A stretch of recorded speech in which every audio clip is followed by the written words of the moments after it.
नमस्कार, बहुत स्वागत है आपका। मैं हूं आपके साथ सुमित शर्मा। न्यूज रूम से मेरे सहयोगी पुनीत भी जुड़े हुए हैं, उनके पास भी चलेंगे कुछ खास खबरों के लिए। लेकिन सबसे पहले आपको रायपुर लिए चलते हैं, जहां पर सीएम हाउस में गोवर्धन पूजा का आयोजन हो रहा है और एक खास कार्यक्रम रखा गया है। गोवर्धन पूजा के उपलक्ष्य में सीएम भूपेश बघेल संबोधित करते हुए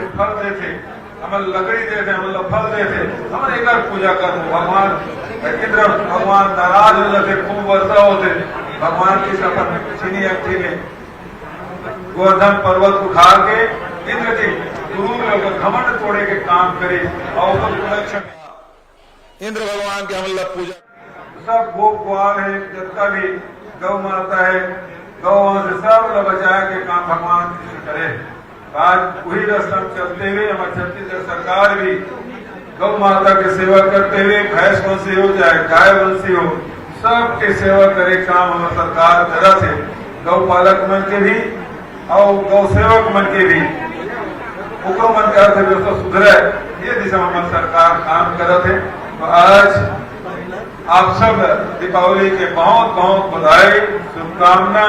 और क्योंकि आप मन आए, घर में सगा सुधर आए हुई, संगी संगवारी मन आए हुए, लेकर बावजूद भी मुख्यमंत्री निवास में भी बड़े संख्या में सब साथी मन कोनो बदौदा बाजार जिला लाए, कोनो गड़िया बंद आए, बिलासपुर ले, दुर्ग ले, मुंगेली ले, राजनांदगांव ले, धमतरी ले, सब आस पास के जिला सब साथी मन आए, कबीर धाम के सब साथी मन आए। तो सब जन हृदय से दीपावली के बहुत बहुत बधाई और शुभकामना देते हुए हमारे परिणाम देता हूँ। धन्यवाद। जय हिंद, जय भारत।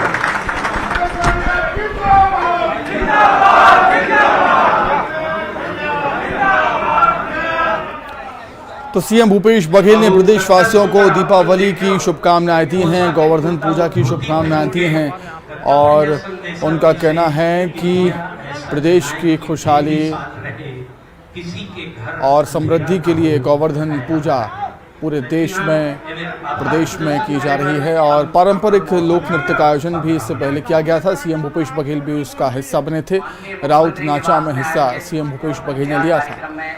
तो छत्तीसगढ़ की संस्कृति और परंपरा त्योहारों में नजर आती है। गोवर्धन पूजा के मौके पर भी छत्तीसगढ़ की परंपरा और संस्कृति हमें देखने को मिली।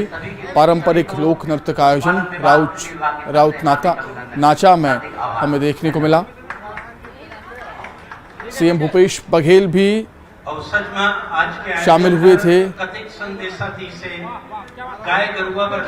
और उन्हें भी गीत गाए छत्तीसगढ़ के परंपरा रीति रिवाज और आदिवासियों के साथ आदिवासी माननीय मुख्यमंत्री जी के लोक नृत्य पर जमकर थिरके भी। आज के कार्यक्रम ला यही में समाप्त करत हन। बहुत सुंदर भोजन बने हैं, खुशबू आवते थे खुरमी कांदा भुजई के खा के जाहू। माननीय मुख्यमंत्री जी की तरफ से मैं हाथ जोड़ के आप ला सादर आमंत्रित करत हूँ। एक साथ जय जवाहर। सीएम साहब यहीं आ जाइए। सर माइक छोटी सी बाइट चाहिए सर, बस 2 मिनट, सामने मत जाओ कोई। तो गोवर्धन पूजा बड़ी ही धूमधाम हर्षोल्लास के साथ पूरे छत्तीसगढ़ में मनाई जा रही है। खास महत्व गोवर्धन पूजा का, बड़े ही उत्साह के साथ गोवर्धन पूजा को छत्तीसगढ़ में लोग मनाते हैं और एक खास कार्यक्रम आयोजित किया गया सीएम हाउस में।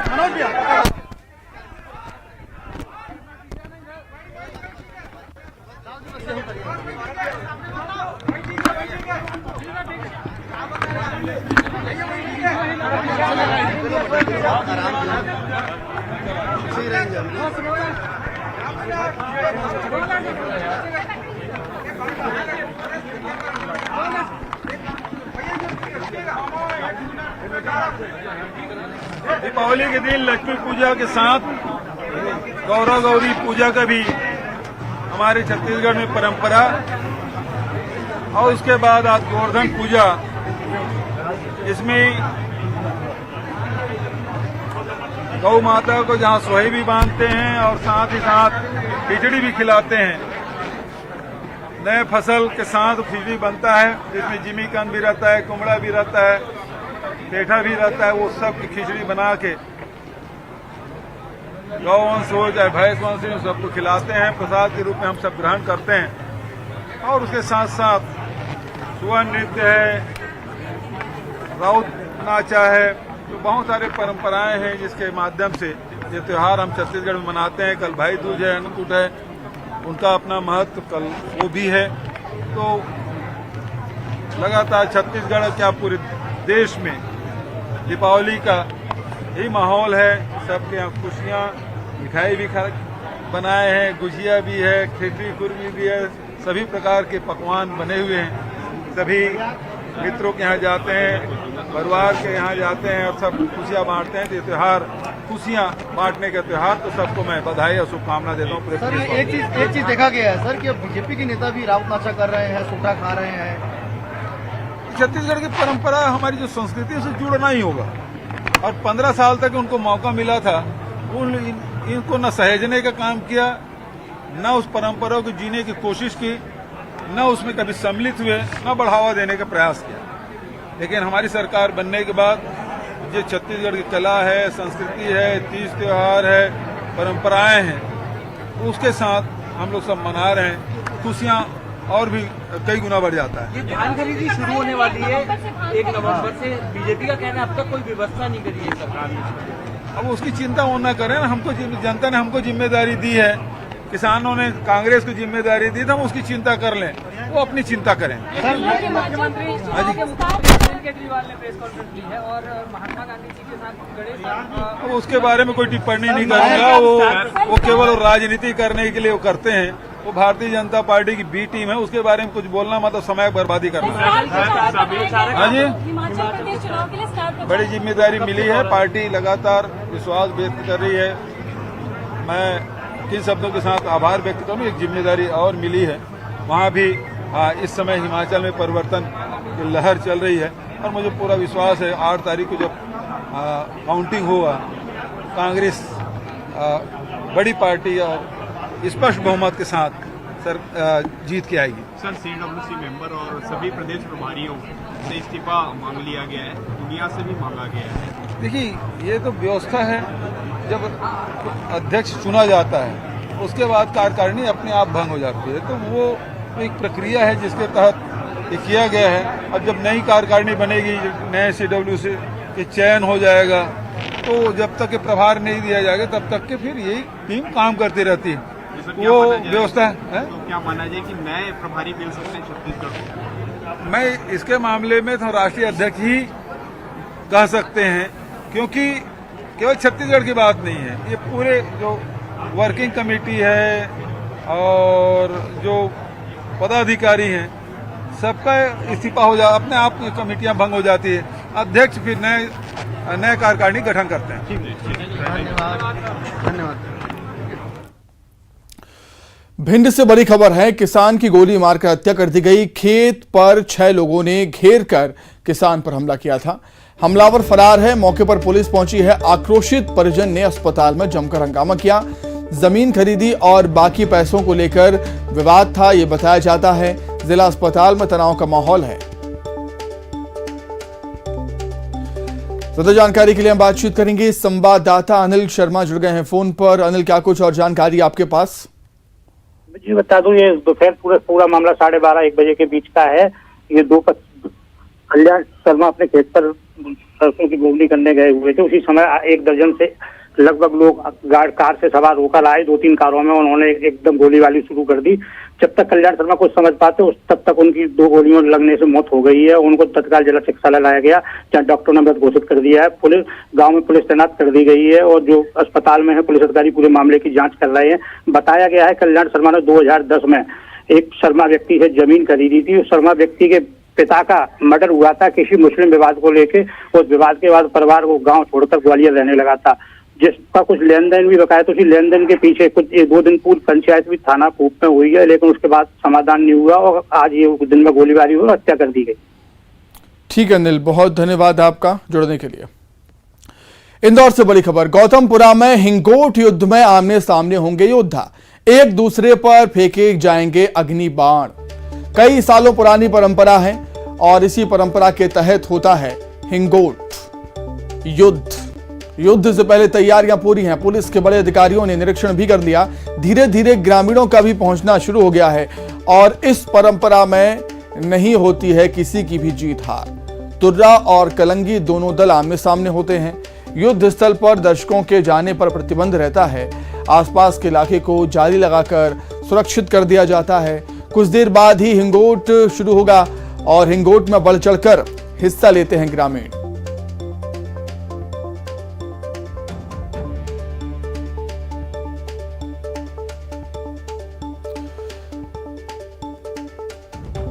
तो दो तस्वीरें आप देख रहे हैं इस समय। एक तस्वीर में आप देख सकते हैं कि किस तरीके से हिंगोट में क्या परंपरा निभाई जाती है और आप देख सकते हैं कि एक दूसरे पर अग्निबाण फेंकते हुए लोग आपको नजर आ रहे होंगे। दूसरी तस्वीर में जो व्यवस्थाएं यहां पर की गई हैं वो आपको नजर आ रही हैं इन तस्वीरों में। क्या कुछ तैयारियां हैं वो हम जानेंगे। सीधे इंदौर का रुख कर देते हैं। विकास सिंह चौहान हमारे साथ जुड़े हुए हैं। विकास, सालों पुरानी परंपरा है वो विधिवत अभी भी निभाई जा रही है, क्या कुछ तैयारियां हैं इसको लेकर?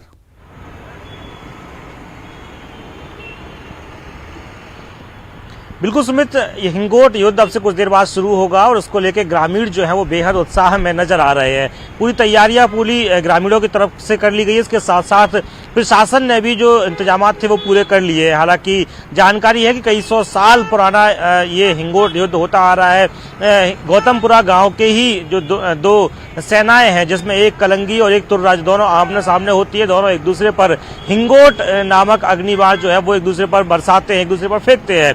हालांकि बीते कई वर्षों में कुछ लोगों की जान भी इस युद्ध में गई, कुछ लोग जख्मी भी हुए। इस वजह से प्रशासन ने पूरे प्रयास किए, जनप्रतिनिधियों के माध्यम से समन्वय करवाने का भी प्रयास किया कि ये युद्ध ना हो सके, लेकिन ग्रामीणों ने इस हिंगोट को अपनी परंपरा से जोड़कर देखा और ये बदस्तूर जारी है। हालांकि प्रशासन के साथ साथ इस बार पुलिस ने तमाम सुरक्षा के जो पर्याप्त बंदोबस्त है वो कर लिए है। वहीं ग्रामीण जो है वो इस बार बेहद जोश में इसलिए भी नजर आ रहे हैं चूंकि कोरोना संक्रमण की वजह से बीते 2 सालों में हिंगोट नहीं हुआ था। इस वजह से दोगुना उत्साह उनमें नजर आ रहा है। लगभग 15 दिन पहले से तैयारियां पूरी कर ली गई है।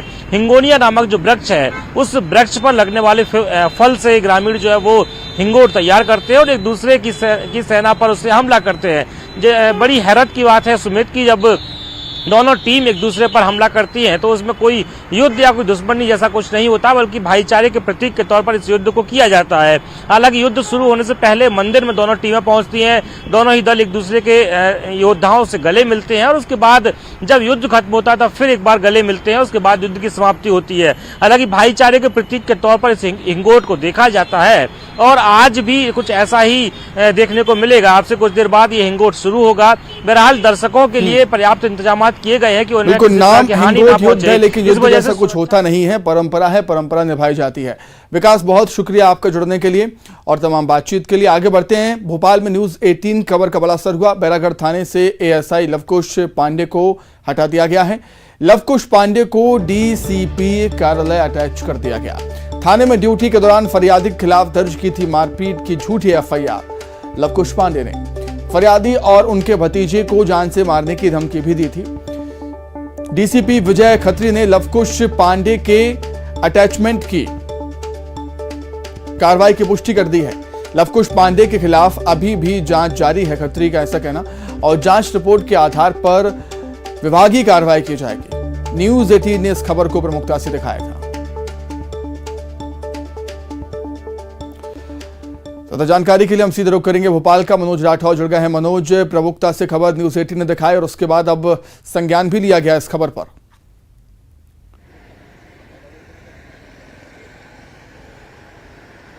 जी बिल्कुल, 15 दिन पहले का ये पूरा घटनाक्रम है जब शैलेंद्र सिंह जो कि एक सरकारी अधिकारी है अपने भतीजे के साथ बेड़ागढ़ स्टेशन से सीहोर की तरफ जा रहे थे। तभी एक कार में बैठे शराब के नशे में कुछ लोगों ने पीछे से कार को टक्कर मारा।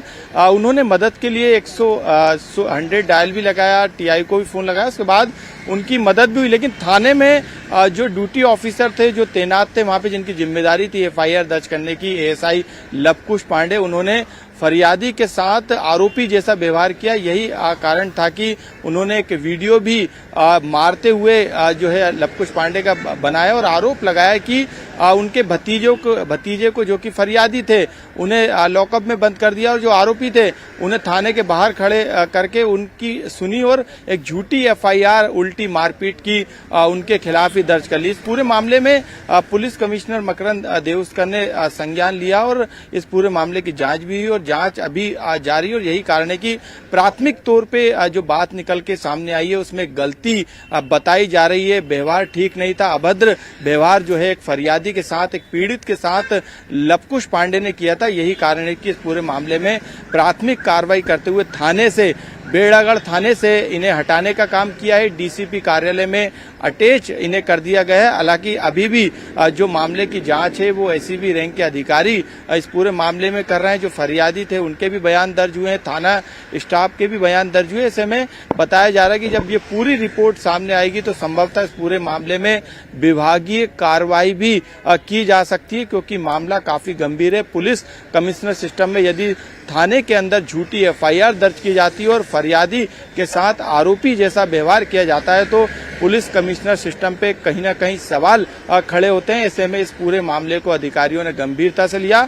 हालांकि ये पहला मामला नहीं है लवकुश पांडे का, इससे पहले भी तलैया थाने में इसी तरीके के एक मामले में उन्हें जो है सस्पेंड, लाइन अटैच करने का काम किया गया है। तो ये काफी गंभीर मामला था। यही कारण है कि जिस तरीके का व्यवहार पुलिस का जनता के प्रति होना चाहिए था वो व्यवहार इस पूरे मामले में नजर नहीं आया और उल्टा लॉकअप में बंद किया गया, धमकी दी गई, कनपट्टी पे बंदूक जैसे भी आरोप लगाए गए, एनकाउंटर करने की धमकी जैसे भी आरोप लवकुश पांडे पे लगे। तो एक पुलिस अधिकारी का व्यवहार किस तरीके का होना चाहिए उसको लेके ये जांच की गई थी और ऐसे आगे कोई अधिकारी गलती ना हो, यही कारण है कि इस पूरे मामले की अभी भी जांच जारी है। ठीक है मनोज, बहुत शुक्रिया आपका तमाम जानकारी के लिए। आगे बढ़ेंगे, भोपाल से ही बड़ी खबर, मोती मस्जिद गुंबद चोरी केस है ये और मुख्य आरोपी को बिहार से भोपाल लेकर आई है पुलिस। पहली बार हुई है मोती मस्जिद में चोरी, 160 सालों में पहली बार चोरी हुई है। कोतवाली, तरैया और क्राइम ब्रांच की ये संयुक्त कार्रवाई है। मुख्य आरोपी को बिहार से भोपाल लेकर पुलिस की टीम पहुंची है। खबर इंदौर से है। खरगोन में पेट्रोल टैंकर में ब्लास्ट का मामला है। घायल 17 मरीजों को इंदौर रेफर किया गया है। संभाग आयुक्त डॉक्टर पवन कुमार शर्मा और पुलिस महानिरीक्षक राकेश गुप्ता ने अंबा अस्पताल का निरीक्षण भी किया। सीएम शिवराज सिंह चौहान भी लगातार मॉनिटरिंग कर रहे हैं इस घटना की। संभाग आयुक्त की देखरेख में सभी घायलों का इलाज शुरू हुआ है। 23 लोग हादसे में घायल हुए थे। घायलों के अस्पताल पहुंचते ही मंत्री तुलसीराम सिलावट भी अंबा अस्पताल पहुंचे। घायलों के बेहतर इलाज का प्रबंध यहां पर करवाया। सभी घायलों का फिलहाल बर्ड यूनिट में उपचार जारी है।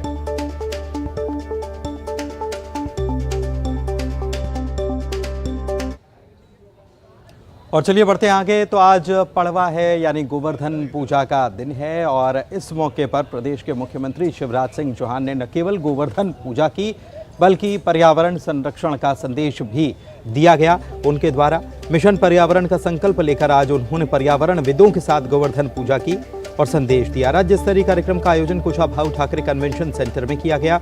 यहाँ पर सीएम ने अंकुर अभियान के प्रतिभागियों से संवाद किया और सभी जिलों में आयोजित गोवर्धन पूजा कार्यक्रम के साथ वे वर्चुअली जुड़े। उन्होंने कार्यक्रम को संबोधित करते हुए कहा कि प्रकृति के प्रति कृतज्ञता प्रकट करने के उद्देश्य से गोवर्धन पूजा जो आयोजित की गई है, इसके माध्यम से हमें जन जन को वृक्षारोपण, गौवंश के संरक्षण और प्राकृतिक खेती के लिए प्रेरित करना है। गोवर्धन पूजा से अधिक किसान, पर्यावरण प्रेमी और जन सामान्य को जोड़ा गया है।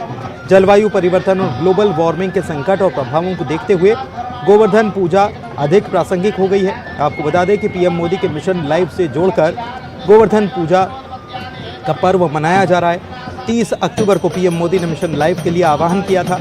मोदी के मिशन लाइफ पर मध्य प्रदेश सरकार तेजी के साथ काम कर रही है।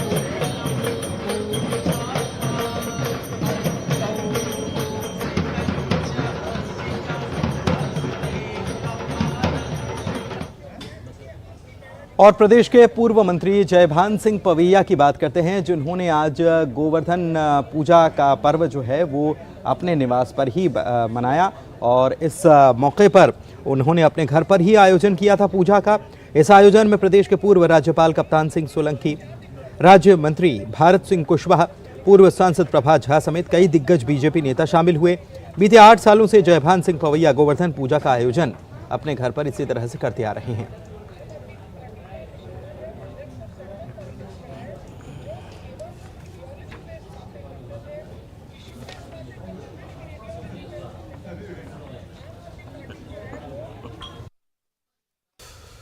वहीं ग्वालियर में मध्य प्रदेश की सबसे भव्य गोवर्धन पूजा होगी। 100 टन गोबर से बना है गोवर्धन पर्वत।